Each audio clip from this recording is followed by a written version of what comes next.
C'est pas un secret, ton plus grand ennemi en vente, c'est toi. Puis dans l'épisode de cette semaine de H2H Academy, les top closers, on t'explique concrètement comment tu peux travailler sur ton mindset pour réussir à avoir plus de ventes.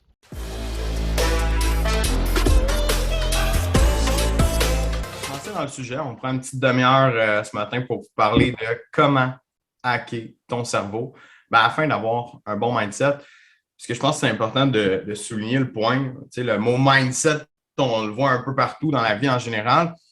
Je trouve qu'il y a une place encore plus importante quand on est dans un rôle de travailleur commission, entrepreneur, vendeur commission, où est-ce qu'on doit absolument être à notre best self. Il faut qu'on donne le meilleur de nous-mêmes souvent parce que sinon, nos résultats, ils font ça, puis là, ça remonte, puis on est constamment. On le sait que ça va toujours être des montagnes russes, mais si on veut être capable de stabiliser ça un petit peu puis contrôler les résultats qu'on a, ben notre plus grand ennemi, c'est tout le temps nous. Il n'y a pas d'autres causes là, alentour. Là. On entend du monde des fois dans les véhicules. Ah, un peu d'inventaire. Ah, il manque de ci. Ah, on a ça. Le plus gros problème, c'est toi. C'est pas ce qui arrive alentour nécessairement, c'est toi. Qu'est-ce que tu en fais de ça? Exact. Puis, tu sais, l'éducation qu'on apporte le plus dans H2H, c'est apprends à comprendre quelle erreur tu as commise, apprends vraiment comment tu as pu affecter la vente. Tu sais, la majorité des gens ont tendance à dire c'est un facteur externe, c'est le prix du compétiteur, c'est peu importe une raison externe. Moi, je crois que dans 95 du temps, c'est la faute du représentant. C'est attribuable au représentant, au vendeur, à l'entrepreneur d'avoir échappé sa vente pour plusieurs raisons. Puis le mindset, ça fait partie de ceux-là. La raison pour laquelle il y a un turnover aussi important dans le domaine de la vente, c'est que pour réussir, il faut être à 105 ou 110 Clairement. Ça demande une énergie. On voit là, souvent les vendeurs sont attribuables à des gens très charismatiques avec beaucoup d'énergie. Mais il y a une raison à ça, c'est qu'il faut être une bonne coche au-dessus de la moyenne en termes d'énergie pour réussir. Donc, sans tomber dans les concepts très cheesy là, de mindset, coach de vie, etc., moi, je veux vraiment qu'on se concentre sur qu'est-ce qui occasionne une augmentation de l'énergie, d'une amélioration du mindset de vente pour pouvoir performer au quotidien. C'est quoi les bonnes pratiques? On a soulevé quelques points.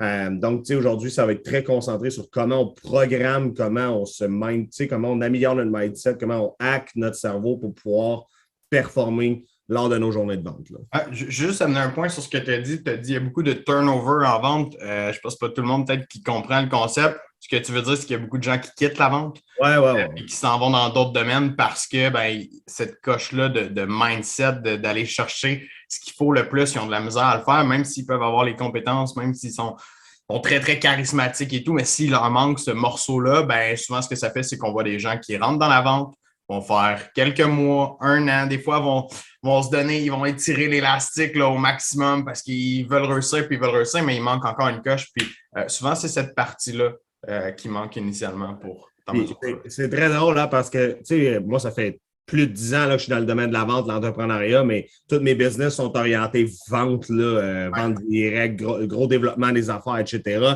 Mais il y a ces gens-là qui sont comme comment ça, tu es encore aussi craqué, comment ça, tu es là-dedans. T'es pas, parce que ces gens-là, on dirait qu'ils pensent tous qu'il y a une due date, qu'il y a une date d'expiration à laquelle tu ne peux pas continuer. Mais quand tu mets en place les bonnes pratiques, dont le mindset, tu peux continuer au quotidien à performer en vente puis d'avoir des résultats exceptionnels. Tu sais. Honnêtement, à un certain temps, je me remettais en question, je leur disais, tu sais, il y a peut-être raison, il y a peut-être une date d'expiration à quelqu'un, mais si tu fais bien les choses, si tu appliques les concepts de base, c'est sûr que pour moi, il n'y a pas de date d'expiration. Il faut que tu apprennes à te protéger, à être dans l'équilibre, puis à performer steady égal, puis ça va marcher. Là, bien d'accord avec toi, puis je rebondis sur ça pour apporter un des points qu'on veut mentionner justement aujourd'hui. C'est l'environnement. Les gens qui t'entourent, veulent pas. C'est sûr, si tu te fais tout le temps dire ah, c'est tough, c'est de la merde, la vente, tu vas voir une année, ça va être tough, puis là, tu ne trouveras plus de clients. Puis si tu écoutes un peu ce que les gens disent alentour de toi, parce que peut-être que toi, ça fait longtemps que tu es là-dedans, puis tu as réussi à éliminer justement toutes ces voix-là qui viennent en toi, ou simplement que ça rentre d'un bord puis ça sort de l'autre, tu les écoutes plus, puis c'est la bonne chose à faire. Mais au début, du moins quand on commence dans la vente, on est à commission, notre famille, nos amis, le monde alentour de nous, ils vont souvent comme nous donner une mauvaise avis de ça parce que c'est pas tout le monde qui est capable de le faire. Puis des fois, les gens sont juste jaloux parce que toi, tu as le courage de te lancer là-dedans. Tu tu as la force de dire, moi, je vais aller en vente, je vais aller travailler à la commission, je veux faire plus d'argent, je veux avoir une meilleure vie. Puis tu as tout ce monde-là alentour qui te draine ton énergie. Fait que ça, je pense, c'est un truc, c'est pas un hack super compliqué à comprendre, mais il faut que tu sois en mesure de filtrer ce que tu entends, filtrer ton environnement pour te concentrer sur tes shit. Parce que si tu regardes du négatif, tu vas juste en voir partout. Si tu as du monde comme ça qui t'imprègne de leur thinking, que ah non, c'est pas fait pour toi, puis ah non, c'est difficile, tu vas voir, ça va être tough, ben c'est clair que tu vas avoir de la misère. Là. C'est sûr à 100%. Oui, puis souvent, qu'est-ce qu'on voit de l'environnement, c'est que les gens nous protègent. Nos parents, nos conjointes, etc. Ils veulent ils veulent notre bien. Donc, ils ont peur qu'on se fasse mal. Donc, quand tu te lances dans le vide, 100% en commission ou en affaires, c'est normal que les gens autour de toi y aient une crainte. Mais en fait, le carburant de l'entrepreneur, c'est de se faire appuyer dans sa démarche. Donc, souvent, c'est d'expliquer à son environnement de j'ai besoin que tu m'appuies. Ça se peut que je me fasse mal, je suis au courant. Je suis un grand garçon, je suis une grande fille. Je sais qu'il y a un risque à me lancer en affaires. Je sais qu'il y a un risque d'être 100% en commission. Mais j'ai besoin que tu m'appuies, pas que tu me mettes un frein parce que l'environnement toi, tu as parlé de jalousie, mais ça peut être de la protection, ça peut être pourquoi tu ne trouves pas une bonne job stable au gouvernement avec un bon fonds de pension. Ceux qui font ça, on les respecte, mais quelqu'un qui prend la décision de faire ça, la meilleure chose que vous pouvez faire, c'est de l'appuyer à faire ça. Et donc là, il y a deux façons de voir la chose. Si vous êtes dans le rôle du vendeur aujourd'hui, puis que votre environnement ne vous appuie pas, vous pouvez leur mentionner que vous avez besoin de leur appui, que d'être compris, ou tout simplement, comme Nico a dit, de filtrer ça. Et si aujourd'hui, vous nous écoutez puis que vous n'êtes pas dans le rôle du vendeur, que vous êtes, parce qu'on a des gens qui sont en vente, mais qui ont aussi des entrepreneurs dans leur famille, de prendre conscience que parfois, vous mettez des freins à l'environnement, ben, c'est de peut-être le réfléchir à comment vous pourriez worder ou comment vous pourriez faire vos phrases pour encourager les gens dans votre environnement. Parce que le travailleur autonome, le solopreneur, le vendeur à commission, quand son environnement ne le supporte pas, il vit beaucoup de solitude. Et cette solitude-là, c'est un facteur de risque pour justement turnover ou lâcher la vente.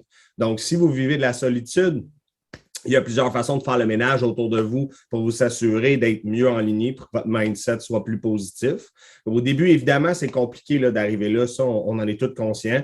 Puis on ne vous dit pas de flusher vos familles. C'est pas ça qu'on dit. On dit juste de prendre soin, d'être sensible à ça. Puis regardez, si vous ressentez des émotions qui sont très négatives suite aux commentaires de votre environnement, peut-être prendre ça avec un peu plus de légèreté puis faire attention à comment vous le percevez. Là. Effectivement. Très bon point. Je pense que ça met la boucle sur le point de l'environnement. Je pense que tu avais d'autres points en tête que tu voulais discuter, Pierre. Oui, en fait, là, je check juste voir si on a des commentaires en même temps. Là. Ouais. Ça fait bombarder un matin. Là. Quand même 17 personnes qui nous regardent. OK, pas de questions encore. Salut Claude, salut Cynthia, salut Steven, salut Pam. William Brûlé. Hey Will. All right. Donc, c'est ça, oui. Le prochain point, en fait, pour améliorer son mindset, une des pratiques qui est à mettre en place, c'est de comprendre quelles sont nos croyances limitantes. Okay? Le mot à 100 points là, au Scrabble, c'est paradigme, là, mais c'est des limitations mentales, c'est des croyances limitantes. Donc, je vous donne un exemple. C'est vraiment des croyances que les gens ont qui sont fixes. Ça, je ne peux pas faire ça parce que c'est toujours comme ça. Dans mon industrie, moi, ça ne marche pas de même, puis je ne peux pas faire ça, ça ne fonctionnera pas. Ça, on l'entend tellement, puis avec nos étudiants, on le vit. Puis honnêtement, c'est un des gros challenges qu'on voit que les gens ils rentrent dans notre programme, dans la méthode holistique de la vente. Puis c'est ça, là, les gros challenges initialement, c'est que les fausses croyances sont tellement ancrées dures que c'est tough d'écrasser les yeux et d'enlever la merde qu'on a dans les yeux pour voir clair en avant. C'est ça pareil. Oui. C'est une vision tunnel. C'est une vision tunnel. Les gens voient juste une vision. Puis le coaching et la formation, ça sert à ça. Souvent, nous, on enlève les comptes sur la tête des gens. Arrête, là, ton industrie, je comprends que toi, tout le monde t'a formé à faire ça. Moi, ma job, c'est d'ouvrir les perspectives, de te donner des œillères pour voir plus large. Un. Et deux, surtout, de t'aider à performer plus parce que ces croyances limitantes-là font en sorte que tu t'arrêtes à ce moment-là. J'en entends toutes sortes. Là. Ah, moi, je ne peux pas faire de hard close. Ah, moi, après une objection, il faut que j'arrête. Ah, moi, dans mon industrie, ça ne fonctionne pas. Ah non, le cold call, ça ne marche pas dans mon industrie. OK. That's all bullshit. Ah, et ça, c'est la grosse bullshit, mais c'est vraiment, tu l'as dit, je pense, c'est ancré par qu'est-ce qui était là avant. Tu sais, quand tu arrives dans une industrie, tu te fais soit former ou tu vas chercher des informations pour une ancienne entreprise avec qui tu as travaillé. Ah, il faisait ça comme ça, puis ça marchait comme ça.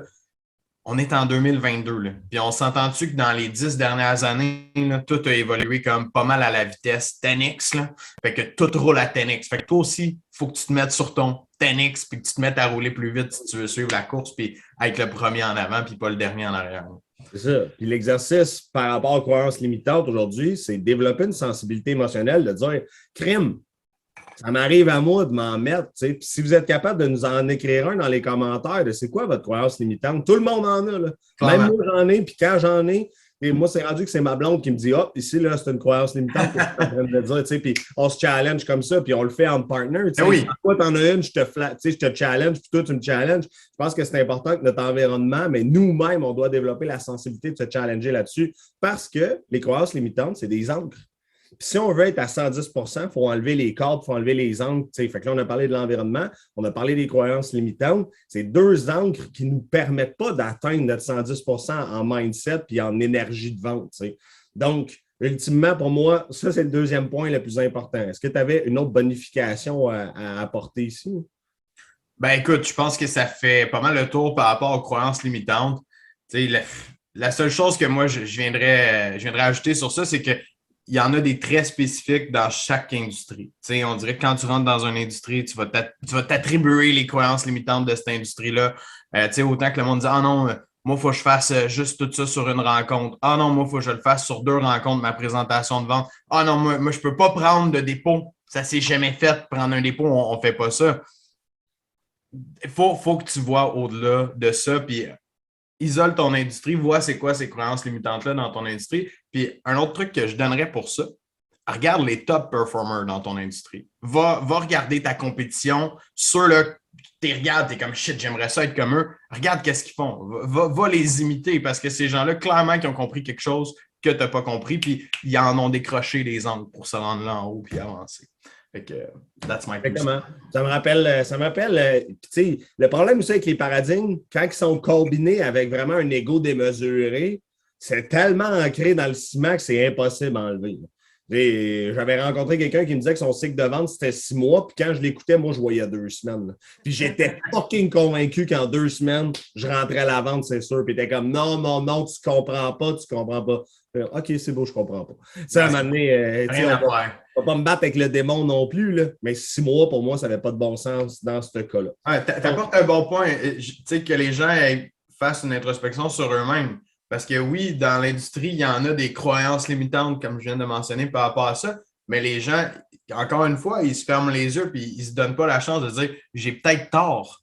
Puis il y en a qui sont convaincus qu'ils ont raison sur toute la ligne, mais ils ne sont pas capables de se dire qu'ils ont peut-être tort et que c'est peut-être pas la meilleure façon parce qu'eux sont tellement hot et ils sont tellement meilleurs là-dedans que ils n'ont juste pas le réflexe de le faire. Fait que, si toi, tu as tendance à être comme ça, puis ça arrive, là, on est tous des vendeurs, puis on a tout un gros ego, puis on pense tout que ce qu'on fait, c'est nice, puis qu'on est bon. Prends 2 minutes, dis je suis peut-être pas le meilleur. Regarde dans l'entour de toi, encore une fois, dans ton industrie, quelqu'un qui est meilleur que toi, il a fait quelque chose de différent que toi. Ah ouais. Là, tu vois, dans les commentaires, il y a Jérôme Parra qui marque faire 100 000 en porte-à-porte, c'est difficile. Tu sais. C'est drôle. La semaine passée, j'ai parlé à quelqu'un qui avait fait 250 000 l'année passée en vente de salons d'asphalte. Puis juste dans la période estivale. Donc, effectivement, c'est une croyance limitante qui fait en sorte qu'on va se limiter. C'est même chose au porte-à-porte. Si on dit que tu vas faire une vente par jour, puis c'est ça que ton directeur t'enseigne. Tu vas faire ça tout le temps. Tu vas faire une vente par jour, c'est ça la norme. Puis je veux dire, à un moment donné, ça, c'est une croyance limitante qui est impossible. C'est les directeurs des ventes qui nous écoutent ici. Si vous placez des objectifs qui sont low-ball à vos gens, qui sont vraiment petits, attendez-vous pas à ce qu'ils vous donnent une production exceptionnelle parce que vous avez programmé leur cerveau à ce qu'ils produisent la merde. À un moment donné, on a une responsabilité en tant que leader à donner un objectif réaliste, mais pas low-ball non plus. En même temps, même les réalistes, j'ai de la misère parce que si tu as une étoile filante dans ton équipe, parce qu'il va s'arrêter là. il va s'arrêter là. Donc, il faut faire attention dans le goal setting en vente. C'est un couteau à double tranchant. Tu te souviens-tu ce qu'on faisait? En fait, ce que toi, tu as fait avec nous dans l'alarme initialement, on était allé regarder les top performers aux États-Unis, le monde qui cognait des portes puis qui vendait des systèmes d'alarme aux portes. On est allé voir le gars, il vendait genre, je me souviens plus c'était quoi le chiffre, mais comme 500 systèmes d'alarme dans son été, là, en comme 100 quelques jours, même pas 100 jours de travail plus ou moins, il vendait 500. 400, entre 350 et 400 000 de commission en 4 mois. Puis tu regardais ça, tu étais comme, oh shit, c'est possible de le faire. C'est sûr que si tu m'aurais montré le gars qui disait, ah, ben lui, il en vend un par jour, puis c'est ça. Ah, ben crime, j'aurais dit, OK, je veux être comme le gars qui en vend un par jour. Fait faut pas avoir peur de regarder alentour puis de voir ce qui se fait. Exact. Puis moi, j'aime l'idée des top performers. Là, nous, dans notre industrie, je pense que le meilleur a fait 18 dans une semaine, mais USA, le meilleur, il a fait 112 dans une semaine. C'est ça. 112, tu sais. Je les ai 10 fois plus. Fait, honnêtement, de mettre des limites, je pense qu'on peut fermer la parenthèse là-dessus. C'est un couteau à double tranchant. Soyez sensibles, allez creuser, faites votre introspection, mettez votre fucking ego de côté. On est dans un processus d'amélioration. Il faut se challenger. Puis quand on a des angles qui nous tiennent au niveau des croyances limitantes, il faut les enlever. Il faut comprendre comment elles agissent sur nous puis comment ils nous mettent des freins. Troisième point, évidemment, avoir une attitude positive et non pas pessimiste. Encore une fois, c'est un tout petit point, ça, là ici. Là. Ouais. Si vous êtes du genre à chialer parce qu'il fait beau, parce qu'il mouille, parce que c'est nuageux, parce que tout ce qui vous arrive dans la vie, c'est pessimiste c'est négatif, puis vous en connaissez là, autour de vous, là. Il y en a qui chialent pour tout. C'est la première semaine qui fait soleil de l'année. Il y en a qui vont dire qu'il fait trop chaud et que c'est pas agréable. Ils vont dire, c'est pas un bon moment. Pas un bon moment pour vendre, là, il fait trop chaud aujourd'hui. Aujourd'hui, il pleut, là, c'est de la merde, le monde, ils n'ont pas la tête à ça. Il y a toujours l'excuse de ça ira pas bien pour telle affaire. Exact. Ça, c'est incroyable. On le voit tellement dans tous les patterns. Encore une fois, on revient un peu au même genre de pattern, mais moi, dans mon industrie, ça pourra pas fonctionner parce qu'il y a telle affaire. Fait que, ces gens-là, on les voit venir de loin, puis tu veux pas être cette personne-là dans la pièce. Là. Tu veux clairement pas être cette personne-là dans la pièce parce que tu vas être le dernier à évoluer en vente. Oui, puis la réalité, c'est que les gens qui sont pessimistes, ils s'en rendent pas compte, mais les gens qui sont positifs se poussent des gens qui sont pessimistes. Là. 100%. Honnêtement, moi, quelqu'un de pessimiste dans mon entourage, je m'enfuis en courant, tu comprends? Fait que, effectivement, ça, c'est pas un gros point, mais encore une fois, je vous lance le défi. Là. Si vous êtes cette personne-là pessimiste, c'est le temps de vous regarder dans le miroir puis de dire, OK, comment je peux transformer ma façon de réfléchir, de penser, t'sais. Honnêtement, il y en a qui vont un bouquet de fleurs puis ils vont trouver à dire que ça sent mal. Je veux dire, c'est possible dans la vie de programmer votre cerveau à être positif puis d'être aligné sur les bonnes choses. Puis encore une fois, là, pas dans le cheesy, là. Juste d'avoir un œil plus positif qu'un négatif, c'est une addition dans un mindset performant de vente. D'accord? C'est juste que ça te brime ton énergie au final quand tu fais ça. Puis tu t'en rends pas compte. C'est ça. Le pessimisme, c'est un cancer. C'est un cancer, la négation, la négativiste, le pessimisme. C'est vraiment quelque chose d'insidieux qui s'accumule et qui ne crée pas d'énergie positive. Là. J'aime bien dire, essaie de spotter les gens dans ton entourage qui sont pessimistes, puis si tu n'en trouves pas, c'est peut-être toi qui l'es. À moins que tu aies fait un ménage parfait, mais on en a tout un qui chiale sur tout. Là. Le prix du gaz, non, mais c'est la vrai. politique, le COVID, tout. Toujours une raison qu'il y a quelque chose qui ne va pas bien. Ouais. All right. Donc, le quatrième point, c'est le moment. Dans notre formation, on va vraiment explorer ce concept-là avec nos étudiants, mais on va juste l'effleurer aujourd'hui. C'est de prendre un moment d'introspection pour vivre la gratitude, pour planifier sa journée, visualiser sa journée. On a vraiment une marche à suivre en plusieurs étapes dans notre programme de formation, mais ici, le point, c'est juste qu'avant de rentrer dans ça, prendre un moment de s'arrêter le matin pour être reconnaissant de ce qui nous arrive. 1. 2. Se connecter à pourquoi on travaille, pourquoi on fait les choses. C'est des très bonnes pratiques pour pouvoir être motivé puis craquer pour sa journée. Ouais. 100% parce qu'on voit beaucoup la différence entre la personne qui se lève le matin, puis j'enlève rien là, au monde qui travaille à des 12, 13, 14 heures par jour, c'est des machines qui font plein de ventes, j'enlève absolument rien à ces gens-là, mais c'est cheesy encore une fois, mais t'es-tu vraiment heureux parce que tu travailles 14 heures par jour puis que t'es dans le calice de jus non-stop, désolé, là, mais t'arrêtes juste plus, t'as pas de vie, t'as de la difficulté à aller voir du monde dans ton entourage parce que, ah non, j'ai pas le temps, faut que je fasse ci, faut que je fasse ça. Puis on dirait que t'es tout le temps à la course. Puis, tu sais, moi, j'ai vécu longtemps là, sur cette adrénaline-là. Je l'ai vécu à tous les étés quand on était dans la lampe parce que c'était le hype pour nous, puis on travaillait tout l'été, puis à tous les jours, puis les ventes rentraient. Que j'étais debout à 5 heures le matin en train de checker, OK, mes installations de la journée, comment ça va se passer. J'étais sur le gros nerf, un stress qui est nice. Mais quand ça finit puis que ça pète, tu viens de tout perdre ton énergie, tu viens de repartir à la case départ, puis ça fait mal à repartir la roue. Fait que d'avoir ce moment-là, à tous les jours que tu prends un me-time, là, tout simplement, pour genre juste dire, OK, je vais me taper une grosse journée, ça va bien aller, je regarde mes trucs, je me prépare, je m'assure que je suis on track dans mes valeurs, dans ma vision, dans ce que je veux faire, je m'en vais à la bonne place. Ça fait une petite différence à la fin de ta journée, puis à la fin de la semaine, puis à la fin du mois, puis à la fin de l'année. Parce que tu n'as pas eu l'impression d'être de même et en train de courir après ta queue. Là.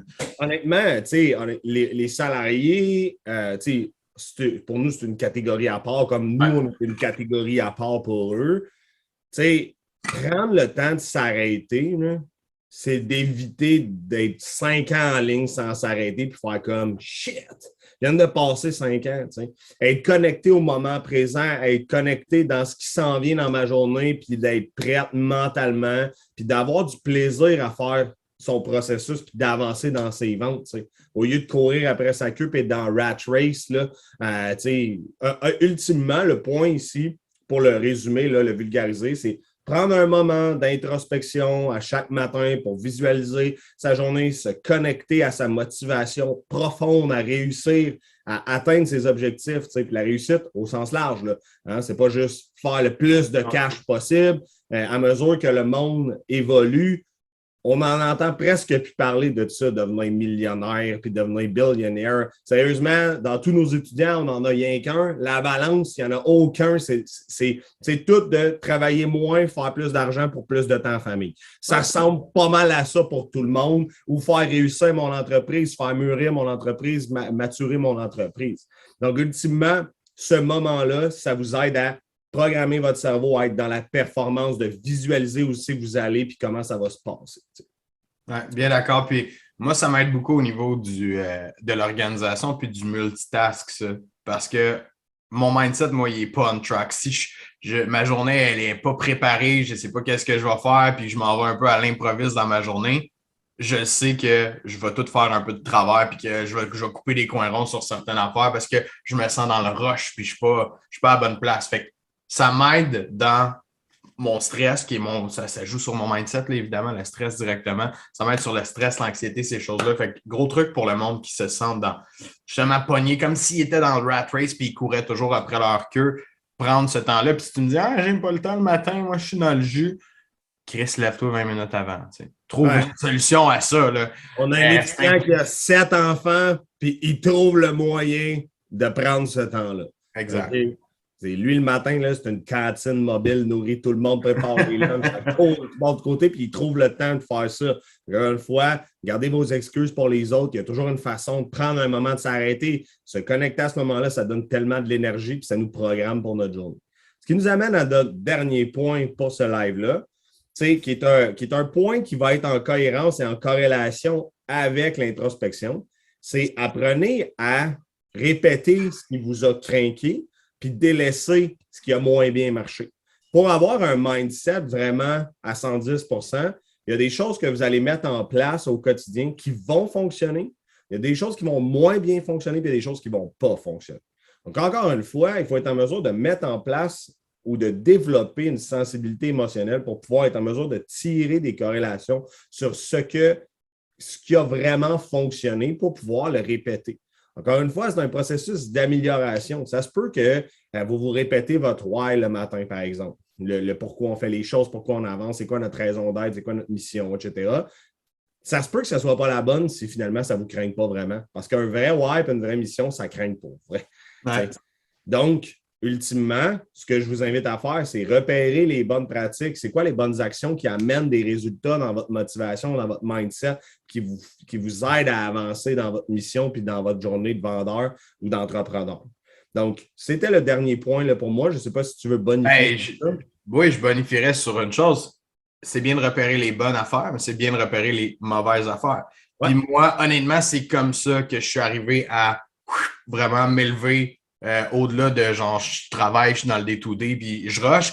C'est que je me suis mis à voir, OK, quand que je vais au resto un soir de semaine, je mange de la junk, je bois 3-4 bières. C'est clair que ma journée le lendemain, elle ne se passe pas comme prévu. J'ai de la misère à aller au gym, je vais de travail le matin, je ne suis pas dans mon assiette. Quand je mange telle affaire, le midi, si je mange trop, mon après-midi est vraiment lourd. Fait que tous des petits détails comme ça que je sais qu'ils vont jouer sur ma motivation, mon énergie, puis finalement, mon mindset global dans ma journée, dans mes semaines. Ça a tous des impacts.